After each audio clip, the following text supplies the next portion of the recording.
Assalamualaikum warahmatullahi wabarakatuh. Shalom, Om Swastiastu, Namo Buddhaya, dan salam kebajikan. Pada video kali ini, kami akan membahas studi kasus yang sangat menarik dan diharapkan memberikan wawasan mendalam tentang masalah komunikasi horizontal. Sebelum itu, kami ingin memperkenalkan anggota-anggota dari kelompok kami. Ya, perkenalkan, nama saya Sasmatu Leonardo Simanulang dengan NPM 2283201179.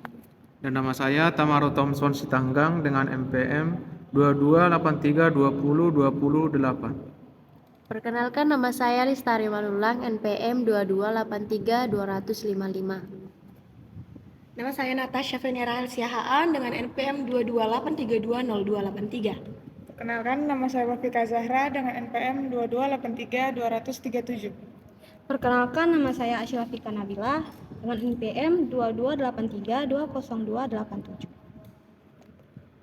Studi kasus PT Masterindo Jaya Global.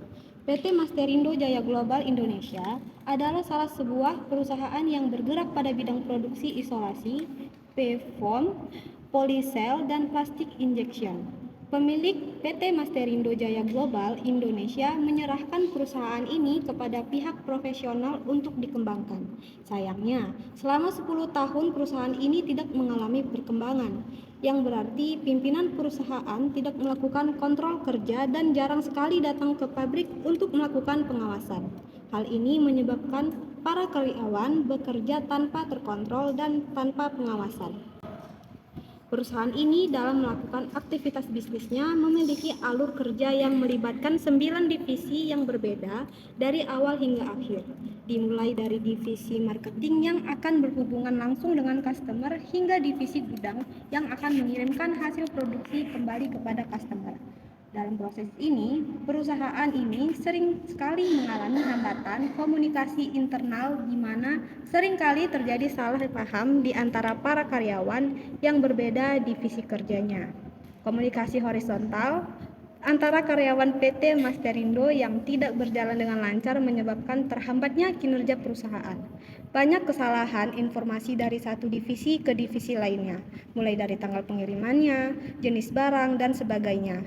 Hal ini sangat menghambat kinerja perusahaan yang membuat banyak customer ini kecewa dengan cara kerja kita.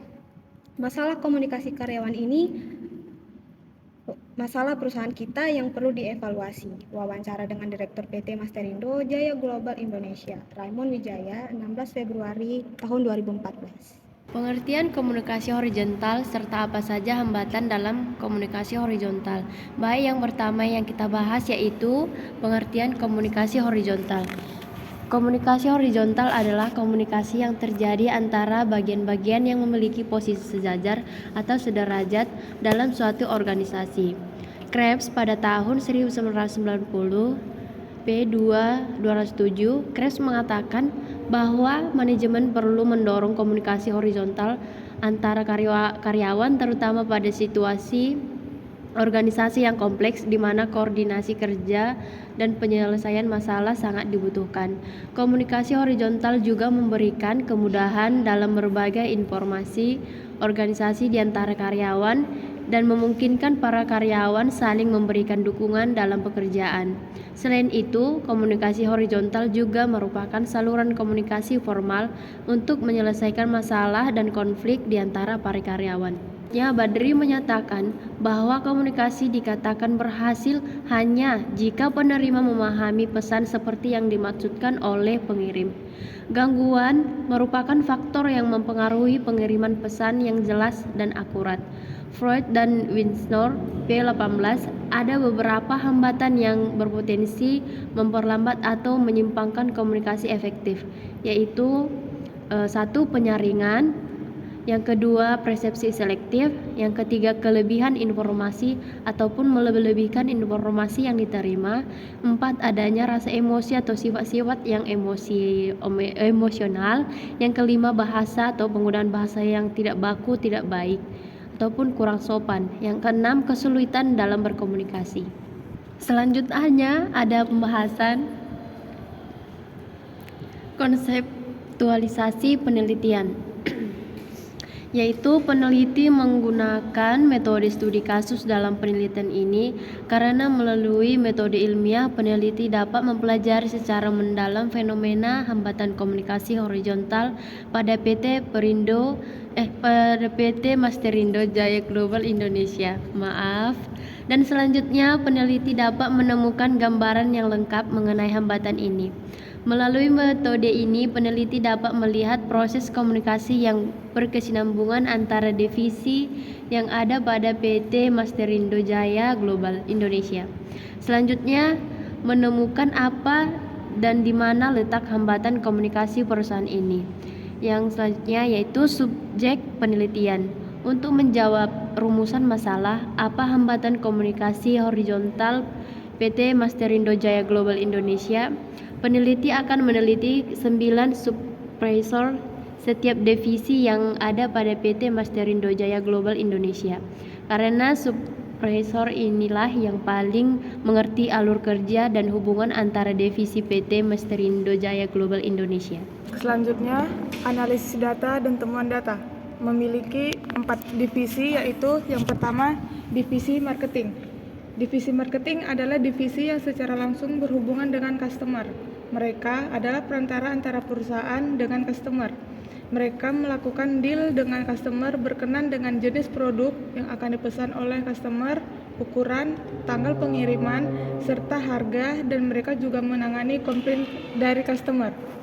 Yang kedua, ada divisi PPIC.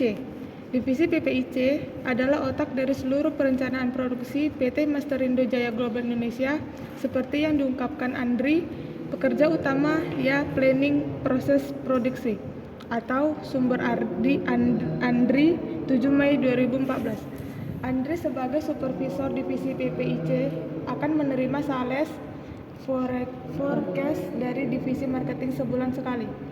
Berdasarkan sales forecast tersebut, Andri membuat suatu perencanaan produksi selama sebulan. Yang ketiga, ada divisi penjualan. Divisi penjualan adalah divisi yang menangani seluruh penjualan produksi dan pengiriman produksi kepada customer PT Masterindo Jaya Global Indonesia.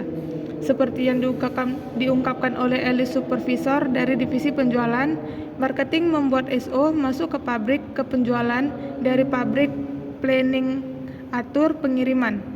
Sumber Elis 7 Mei 2014. Sehari-hari, divisi ini paling sering berhubungan dengan 3 divisi, yaitu divisi marketing, divisi PPIC, dan divisi gudang. Yang keempat, divisi purchasing. Divisi purchasing adalah divisi yang bertanggung jawab melakukan pembelian keperluan produksi seperti bahan baku dan spare part mesin. Sehari-hari, Astuti supervisor dari divisi purchasing banyak berkomunikasi dengan divisi PPIC dan divisi maintenance. Dengan divisi PPIC, Astuti berkoordinasi mengenai pembelian bahan baku yang dibutuhkan PPIC untuk memproduksi barang dengan customer. Selanjutnya, definisi quality. Definisi quality control adalah divisi yang bertanggung jawab untuk melakukan kontrol dan menjaga kualitas barang hasil produksi PT Masterindo Jaya Global Indonesia. Seperti yang dijelaskan oleh Kamal, sebagai supervisor divisi, quality control yaitu quality control terbagi menjadi proses incoming barang baku yang baru datang, in process, lalu output. Selanjutnya, divisi accounting dan finance. Divisi accounting dan finance adalah divisi yang bertanggung jawab untuk mengatur aliran keuangan PT Masterindo Jaya Global Indonesia. Divisi yang dipimpin oleh Mega ini sehari-hari melakukan pengecekan penjualan barang keluar masuk dan melakukan kontrol terhadap cash flow perusahaan. Selanjutnya, divisi maintenance. Divisi maintenance sehari-hari bertanggung jawab untuk melakukan perawatan mesin-mesin produksi PT Masterindo Global Indonesia. Agus sebagai supervisor divisi maintenance dalam pekerjaannya banyak berhubungan dengan divisi PPIC, produksi, dan divisi purchasing. Selanjutnya, divisi gudang. Divisi gudang PT Masterindo Jaya Global Indonesia dipimpin oleh Sukri sebagai supervisor Supervisor Divisi Gudang. Sehari-hari, divisi ini mengatur barang yang masuk dan keluar gudang. Ia juga bertanggung jawab pada pendataan barang-barang yang terdapat di gudang. Sukri sehari-hari banyak berhubungan dengan divisi accounting, penjualan, dan PPIC. Analisis data dan temuan data, divisi personalia. Divisi personalia adalah divisi yang menjadi jembatan antara pihak manajemen dengan seluruh karyawan PT Masterindo Jaya Global Indonesia. Hubungan yang baik antara manajerial dengan karyawan maupun antara karyawan dengan karyawan menjadi tanggung jawab Dedi. Ia bertanggung jawab sehingga informasi dapat mengalir dan diterima oleh seluruh jajaran PT Masterindo Jaya Global Indonesia. Interpretasi serta hambatan komunikasi yang dihadapi PT Masterindo Jaya Global Indonesia. Peneliti menemukan bahwa hambatan jarak atau hambatan geografis merupakan salah satu penghambat komunikasi horizontal pada PT Masterindo Jaya Global Indonesia. Divisi marketing adalah satu-satunya divisi yang memiliki lokasi terpisah dengan divisi-divisi lainnya. Bila divisi lainnya berada di kantor pabrik di Gresik, divisi marketing memiliki kantor tersendiri di Surabaya. Perbedaan lokasi ini sengaja dilakukan untuk mempermudah divisi marketing untuk menjangkau customer yang rata-rata memiliki kantor di Surabaya. Dan hambatan yang kedua adalah bahasa. Dalam penelitian ini, peneliti menemukan adanya hambatan bahasa yang menghambat komunikasi horizontal PT Masterindo Jaya Global Indonesia. Hambatan bahasa yang peneliti ditemukan di sini disebabkan oleh perbedaan spesialisasi kerja atau latar belakang divisi. Hambatan bahasa ini dialami oleh divisi purchasing dengan divisi maintenance. Divisi maintenance adalah divisi berhubungan dengan bidang permesinan, sedangkan divisi purchasing berhubungan dengan bidang ekonomi. Perbedaan divisi yang signifikan ini menghambat pertukaran informasi antara divisi purchasing dan divisi maintenance dalam memaknai suatu kata. Dan yang ketiga, hambatan penyaringan. Peneliti melihat bahwa penyaringan yang dilakukan oleh Dedi adalah salah satu faktor penghambat komunikasi horizontal PT Masterindo Jaya Global Indonesia. Karena dalam proses penyaringan pesan, Dedi membuang atau menyingkat informasi sebelum pesan itu diteruskan kepada orang lain.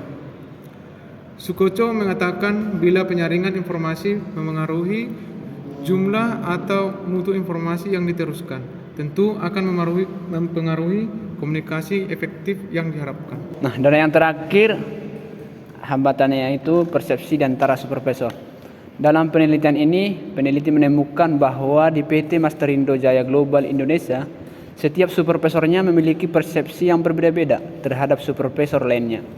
Persepsi mereka ini kepada supervisor-supervisor lain inilah yang akhirnya menghambat komunikasi horizontal perusahaan.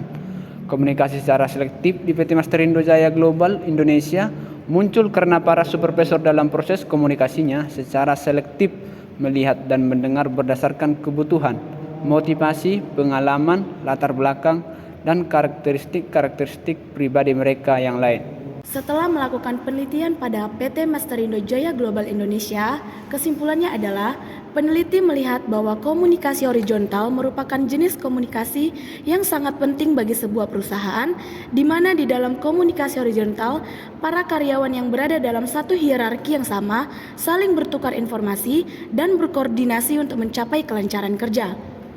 Komunikasi horizontal PT Masterindo Jaya Global Indonesia dijalankan oleh 9 divisi berbeda, yaitu divisi marketing, PPIC, penjualan, purchasing, accounting and finance, quality control, maintenance, personalia and general affairs, dan gudang. Komunikasi horizontal yang terhambat menyebabkan sistem perusahaan terhambat. Penelitian ini menunjukkan bahwa PT Masterindo Jaya Global Indonesia mengalami berbagai macam hambatan yang akhirnya mengganggu sistem perusahaan. Melalui observasi dan wawancara yang peneliti lakukan kepada 9 supervisor dari seluruh divisi PT Masterindo Jaya Global Indonesia, hambatan komunikasi horizontal yang peneliti temukan dalam perusahaan ini meliputi hambatan geografis, hambatan bahasa, persepsi, dan penyaringan. Demikian penjelasan studi kasus pada PT Masterindo Jaya Global Indonesia oleh kelompok 4. Semoga apa yang kami sampaikan dapat bermanfaat bagi kita semua. Mohon maaf untuk kekurangan dari penjelasan kami. Sekian dan terima kasih. Audio Jungle.